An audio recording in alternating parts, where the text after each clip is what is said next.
Hey guys, and how's it going? This is another episode of James Bust Tales. It's coming right after the one that I did this morning. I left the camera here, so I wasn't able to do everything that I wanted to do today. See, I wanted to go out there, I wanted to get some stuff for the storm. It's pretty much over now, so I'm pretty much screwed on that point, and I apologize for that. And, whatever. And everybody was kind of bitching about it. But there are some things that I got to go through again. Basically, first, when I was explaining that fight in one of the other videos, I didn't really go through it completely. See, there were a couple of things that I left out, like the fact that Chris, literally throat checked that guy like that, and the fact that let me think, the fact that there was like a whole, there was just a whole big mess. Like he was just some cowboy looking dude, and just how everybody was really gonna kill this kid, and the guy was really looking out for him, man. It was just crazy. There's so much that that happened that day, but that was basically it. But other than that, man, this storm was ridiculous, man. After I finished up that last video and I was ready to head out the door and stuff like that, I get another call from the school, and they basically came out of nowhere and they're like, "Hey, severe thunderstorm warnings. That means that there will be classes today, but you don't, like to make sure to come." Basically, that's all it was. After I was talking all that nonsense about, yo, how come they're gonna send that? Does that mean I'm supposed to be in a shelter? What am I supposed to do? They come out with that. So I thought it was hilarious. I'm like, you serious? Now you gonna tell me we got class? Whatever, I get out, I take the bus, I gotta make sure I get to class at 2. Victor ends up picking me up and gave me food. He's another person that I now consider fam because he went and gave me food. You give me food, I consider you fam. Z, you still owe me rice. Where's that pack at? Anyways, other than that, right now, man, doing nothing. I'm chilling. There's a whole bunch of stuff, though, that I did want to cut through real quick before anybody forgot. First biggest thing is on James Bust Tales' second home edition, that was the third time I had done that video. The first time I did it, I was about as loud as I am now, which I'm hoping with the mic that doesn't really work on this camera is pretty loud. I'm actually kind of projecting myself more than I usually would, just so that you can hear the sound. And I'm keeping my hand away from the mic because, see, the camera doesn't have its own stand and it can't stand on its own, so I got to kind of hold it the whole time.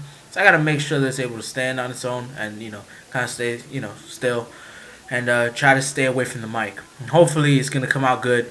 If it doesn't, I apologize again. But basically, check this. So, I was, he comes, he picks me up. We do all that stuff, and everybody was kind of bitching because I didn't have no camera today. Look, I apologize for that. That's just something that happened, man. It's just like, it's just,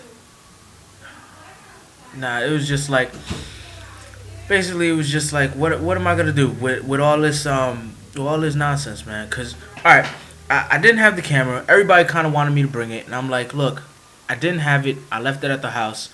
Why y'all gonna complain, really? So I still did what I had to do, which was go to class, which was boring as hell. It was hot as hell. I mean, I wore one of my hoodies like under my shirt or whatever, like my big tee.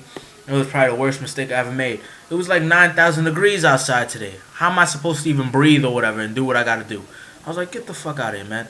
And then everybody knows I'm like sweating profusely up in this bitch. Like, come on.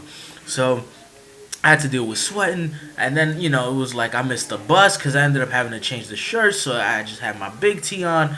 And it was just like, damn. So it's like, I missed the bus. How the hell am I getting home? But thank God, Terry was out there, man. She gave me a ride back to the place. I was mad happy about that. If y'all don't know Terry, she's this old lady that works where I used to work at the, when I was up at the college. I was on campus today. She works in the office. I used to work up in the office up there. That's what she was doing for me. So she's just like, she came out. It's like, cool. Caught a ride, got home in time. Ate some pork chops with rice and beans. Woo! That was a good meal right there. What you know about that?